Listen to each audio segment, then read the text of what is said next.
మంది పార్ట్ 2 దీనికి పార్ట్ 2 ఉన్నాయి. అసలు బాలకృష్ణ క్యారెక్టర్ ఇప్పుడు చాలా హై చూస్ చేశారు. ఇంకా అంటే ఆ క్యారెక్టరేషన్ ఎంత ఈ సినిమాలో ఎంత హైగా ఉంటుంది ఫ్యాన్స్ కానీ ఎలా ఉంటుంది? అదే సంక్రాంతి పండుగలా ఉంటుందండి బాలకృష్ణ గారి క్యారెక్టర్. బాలకృష్ణ గారు ఒక ప్రజాప్రతినిధి కదా, ఎమ్మెల్యే గారు కదా, అంటే సినిమాలో ఆయన క్యారెక్టర్ ఎలా ఉంటుంది? మరి వైలెంట్ గా చూపిస్తే అది క్రిటిసైజ్ చేసే అవకాశం ఉంది కదా. ఒక ప్రజాప్రతినిధిగా ఉంటూ జనాలకు ఏమి ఇప్పుడు ఆయన ప్రజాప్రతినిధిగా ఉన్నప్పుడు ఏదైనా సమస్య వస్తే వైలెంట్గా రియాక్షన్ అవ్వాల్సి వస్తే అవ్వాలా లేదా? సో ఆయన అక్కడ ఎమ్మెల్యేగా నిజంగా సమస్య వస్తే రియాక్ట్ అయితే ఎలా ఉంటుంది? ఈ కథలో కూడా ఏదైనా సమస్య వస్తే నిజాయితీగా పోరాడతారు ఆయన.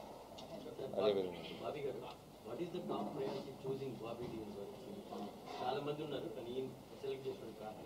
అంటే ఈ కథకి ఆ క్యారెక్టర్ డిమాండ్ చేస్తుందండి. ఒక నార్త్ ఇండియాలో బాబీ డియోల్ గారు లాంటి క్యారెక్టర్ ఉండాలనేది మేము ముందు నుంచి అనుకున్నాం. ఇన్ఫ్యాక్ట్ యానిమల్ కన్నా 4 months ముందే మేము కట్ చెప్పడం లాక్ చేయడం జరిగింది.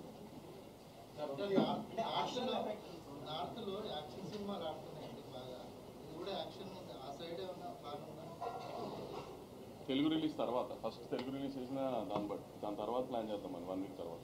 రాజుగారి 2 సినిమాలు ఉన్నాయి సంక్రాంతికి, థియేటర్స్ విషయంలో ఏమైనా ఇబ్బంది ఉంటుందా? అంటే రాజుగారికి 3 సినిమాలు నైజాం ఆయనే కదా. సో రాజుగారు ఎప్పుడైనా ఆయన సినిమాల కంటే నా సినిమాకి ప్రయారిటీ ఎక్కువ ఇస్తారు. సో నాకు ఆయనతో ఆ విషయంలో ఎప్పుడు ప్రాబ్లం ఇప్పుడు యాజ్ అ ప్రొడ్యూసర్గా బెనిఫిట్ షోస్ పక్కన పెడితే టికెట్ రేట్ హైక్ వల్ల ఉండడం వల్ల లేకపోవడం వల్ల ప్రొడ్యూసర్కి ఎంత ఫరక్ పడుతుంది కలెక్షన్స్? అది ప్రొడ్యూసర్ పాయింట్ ఆఫ్ వ్యూ కాదు. ఇప్పుడు ఎప్పుడైనా టికెట్ హైక్ ఎందుకు అడుగుతామంటే బడ్జెట్ మేము అనుకున్న దానికంటే ఎక్కువ అయ్యి ఈ సినిమాకి ఇంత బడ్జెట్ పెడితేనే ఈ సినిమా విజువల్ అలా వస్తుంది అని అనుకున్నప్పుడు కొంచెం ఎక్కువ ఖర్చు పెట్టినప్పుడు అప్పుడు టికెట్ హైక్ అడుగుతాం. ప్రతి సినిమాకి టికెట్ హైక్ అడగం కదా. సో ఏ సినిమాకి ఆ టికెట్ హైక్ అవసరమో అనుకుంటామో ఆ సినిమాకి డెఫినెట్గా అడుగుతాం.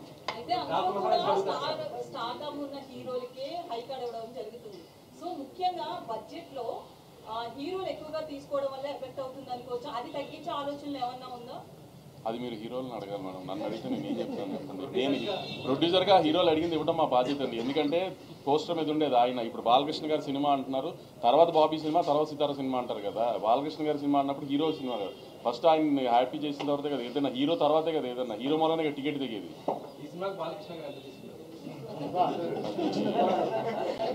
మీరు ఇలాంటి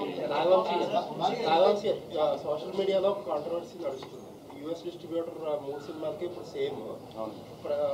మీ 2 సినిమాలది ఓపెనింగ్ స్టార్ట్ అయిపోయినాయి ఆల్రెడీ.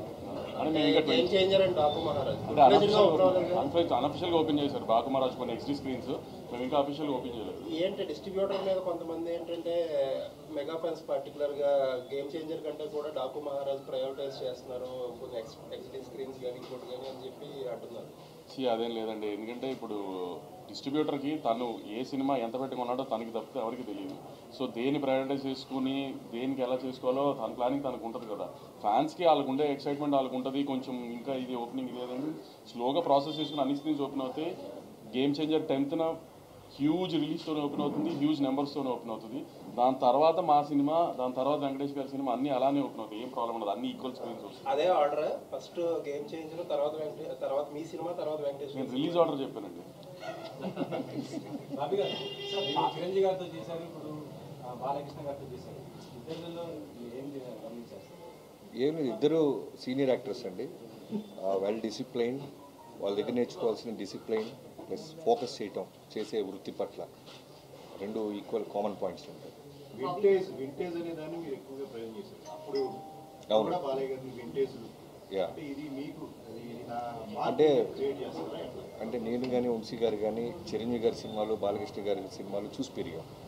సో మాకు ఎలా ఉంటుందంటే వాళ్ళతో వర్క్ చేసేటప్పుడు మేము ఏదైతే హై ఫీల్ అయ్యామో అవన్నీ మళ్ళీ రీకలెక్ట్ చేయాలని ఉంటుంది.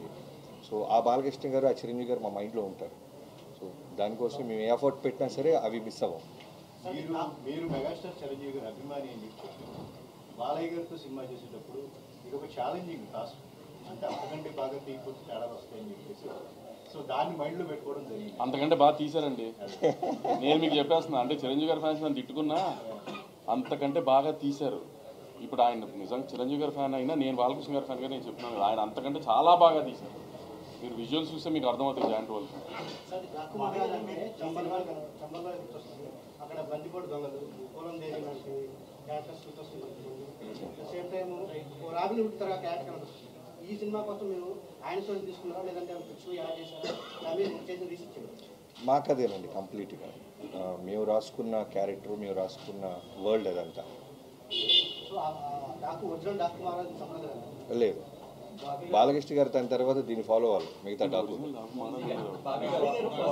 డాకు బాబీ గారు విక్రమ్ సల్మాన్ అనుకున్నారు కదా, ఆ క్యారెక్టర్ తీసేసి ఆయన ప్లేస్ లో లేడీ క్యారెక్టర్ ఆ కథ వేరండి. యాక్చువల్గా ఇనీషియల్గా చాలా కథలు అనుకుంటాం కదా పూజకు ముందు. సో ఆ కథలో వన్ ఆఫ్ ద కథ అది. పూజ తర్వాత జరిగిన కథ ఇది. అంతే. బాబీ గారు, యాక్చువల్గా బాలకృష్ణ గారి సినిమా అంటే బాలకృష్ణ గారి లుక్స్ గురించో, డైలాగ్స్ గురించో, యాక్షన్ ఎపిసోడ్స్ గురించో ఎక్కువ మాట్లాడుకుంటాం మనం. బట్ వంశీ గారు అవన్నీ కాకుండా విజువల్స్ అంటారు ఫస్ట్ దగ్గర నుంచి. ఏంటి